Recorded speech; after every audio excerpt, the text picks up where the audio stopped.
સુરત ડબોલી ગામના કિરણ ક્લાસિક બિલ્ડિંગના રહીશો પીવાના પાણી અને ગટરના પાણીની સમસ્યાથી બિલ્ડર સામે રોષ ઠાલવી સમસ્યા ઉકેલની માંગ કરી હતી।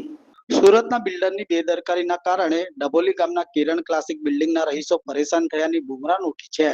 બિલ્ડિંગના રહીશો પાણીની સમસ્યાથી ત્રાહીમામ પોકારી ગયા હતા। પાણી સમયસર ન મળતા સ્થાનિકોમાં ભારે રોષ જોવા મળી રહ્યો છે। ફ્લેટ માલિકોએ મીડિયાને કહ્યું હતું કે જ્યારથી અહીં રહેવા આવ્યા છે ત્યારથી પાણીની સમસ્યા સતાવી રહી છે, જેની બિલ્ડરને અનેક રજૂઆત કરવા છતાં ધ્યાન આપતા નથી। અમે લાખો રૂપિયાના ખર્ચે ફ્લેટ લીધો છે, પરંતુ સુવિધાના નામે મીંડું જોવા મળે છે અને પાણીની સાથે ડ્રેનેજના પાણી કમ્પાઉન્ડમાં ભળી વળે છે।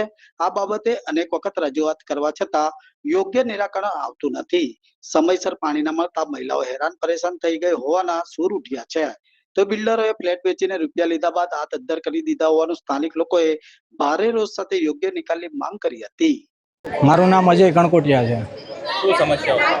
હું કિરણ ક્લાસિક ટાવર 2 જે વેડ રોડ ગામમાં આવ્યું છે સોસાયટી, એમાં બી વિંગમાં રહું છું। અમારી સમસ્યા લગભગ અમે 2 વર્ષથી અહીંયા રહેવા આવ્યા છીએ। અમારી સમસ્યા અવારનવાર કન્ટિન્યુ ચાલુ જ છે, જે હું તમને ગણીને નહીં કહી શકું એટલી અમારી સમસ્યા છે। ને એ સમસ્યા એવી છે કે જાનહાનિ લે એવી સમસ્યા હોય છે અમુક 1-2 તો, કે ભાઈ અમારો લિફ્ટનો મોટો પ્રોબ્લેમ છે કે લિફ્ટ ઉપરથી ચાલુમાં નીચે પડી જાય છે। પછી અમારે પાણીનો પ્રોબ્લેમ છે કે ભાઈ સવારે 8 વાગે ત્યાં પાણી પૂરું થઈ જાય। એસએમસીનું પાણી કન્ટિન્યુ આવે છે, પણ ઉપરનું જે એની જે સિસ્ટમ હોય સિસ્ટમ અમને પાણી જે નાવા ધોવાનું છે એ મળતું નથી। પછી મોટો પ્રોબ્લેમ છે બારીનો। આજ સુધીમાં 2 વર્ષમાં 4 થી 5 વખત બારી ઉપરથી કાચ હોતી નીચે પડે છે। હવે માની લો નીચે કોઈ છોકરા રમતા હોય તો સીધો કાચ ફાડી જ નાખવાનો છે, એમાં કાંઈ કોઈનું હાલવાનું નથી। પછી એવા ઘણા બધા પ્રોબ્લેમ છે કે જે આ લોકો અમારું નિરાકરણ લાવતા નથી। ને અમે એને કહીએ તો એમ કહે છે કે તમે અમને ફરિયાદ કરો, અમે ક્યાં તમારું નથી સાંભળતા એમ। તો અવારનવાર માની લો કે કોઈ બાબત છે તો 5 વખત ફોન કરીએ તો 6ઠ્ઠી વખત કરીએ તો એમ કે તમારે અમને ફોન નહીં કરવાનો। પછી આ બાબત અમે કંટાળીને આ સાઈડ વીએસ કિરણવાળા વીએસની છે, અમે એમને પણ જાણ કરી। તો એમનું કહેવું એવું થાય છે કે તમે કિરણ બાબતે અમને ફોન નહીં કરતા, કે ભાઈ સોસાયટી બાબતે તમારે મને ફોન કરવાનો જ નહીં। અને પછી મેં તોય અમુક એવી જે બાબત હતી કાચની લિફ્ટની એ બધી એમને પીએ દ્વારા મેં એમને જાણ કરાવરાવી।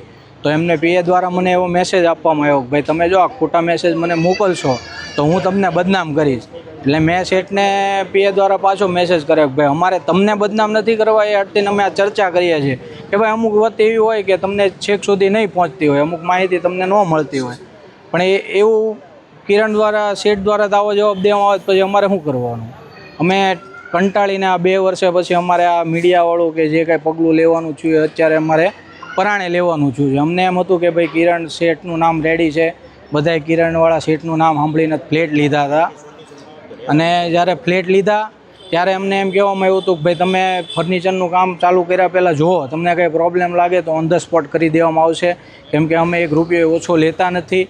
તમે ચાહે વીએસની ઓળખાણ કઢાવો, ગમે એની ઓળખાણ કઢાવો। ત્યારબાદ ફ્લેટ હોલ્ડરોએ પોતાની ફરિયાદ હોતાને કરી કે ભાઈ અમારા ફ્લેટમાં આ પ્રોબ્લેમ છે, તો ત્યારે જે તે ટાઈમે કીધું કે હા થઈ જાય। પછી બધાએ ફર્નિચરના કામ કરી નાખ્યા। હવે અમને ચોખ્ખું ના પડે છે કે ભાઈ તમારથી થાય કરી લો, તમને કાંઈ કરી દેવામાં નહીં આવે।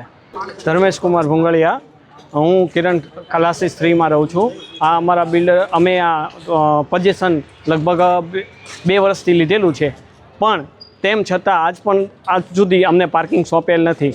કારણ કે અમે એ લોકો પાસે પાર્કિંગ માગીએ છીએ તો પાર્કિંગના નાના પાર્કિંગ બનાવીને એમ કહે છે કે આ તમારું પાર્કિંગ, જેમાં ગાડી પણ પાર્ક થઈ શકતી નથી, તેથી અમે પાર્કિંગ લીધું નથી। એમને અમારી પાસે મેન્ટેનન્સના એડવાન્સ 40,000 રૂપિયા લઈ લીધા, છતાં પણ એ લાઇટ બિલ મેન્ટેનન્સનું ભરતા નથી। અને કાલે ક્લોરેન્ટ પાવરવાળા કાપવા આવેલા, પણ કોઈ કારણોસર એમને તાત્કાલિક બિલ ભર્યું અને પછી કાપી ન શક્યા। તેમજ અમારા ફ્લેટમાં ખૂબ જ ભેજ આવેલો છે। કલર કામ ના પોપડા એટલા બધા ઉખડી ગયા છે કે જાણે પ્લાસ્ટર છે જ નહીં એવું લાગે છે। અને પાર્કિંગમાં પાણી ફૂલ ભરાય, જાણે વરસાદ આવે ત્યારે એવું લાગે કે નદી વહે છે।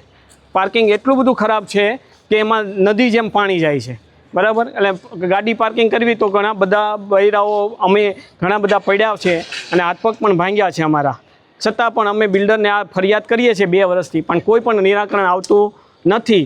તેથી અમે આપને વિનંતી કરીએ છીએ કે આ વાત અમારા બિલ્ડર સુધી પહોંચે એ કે કામ કરીશું પણ 2 વર્ષથી કંઈ પણ શરૂઆત કરી નથી. અમારા ફ્લેટનું કામ પણ એટલું બધું નબળું છે કે જાણે તમે હાલો ને ત્યાં ધબધબ અવાજ આવે છે, બરાબર, અને પોલું છે. એટલે પ્લમ્બિંગ કામ એટલું બધું છે કે ચાલુ એટલે પાઇપ તૂટી જાય છે અને પાણી એટલું બધું વેડફાય છે કે ન પૂછો વાત, બરાબર. વીએસ અમારા કિરણ ક્લાસીસમાં કિરણવાળા અમારા બિલ્ડર છે, અમે એના નામ પરથી અમે આ ફ્લેટ લીધેલા, છતાં પણ આજે અમારે રોવાનો વારો આવ્યો છે.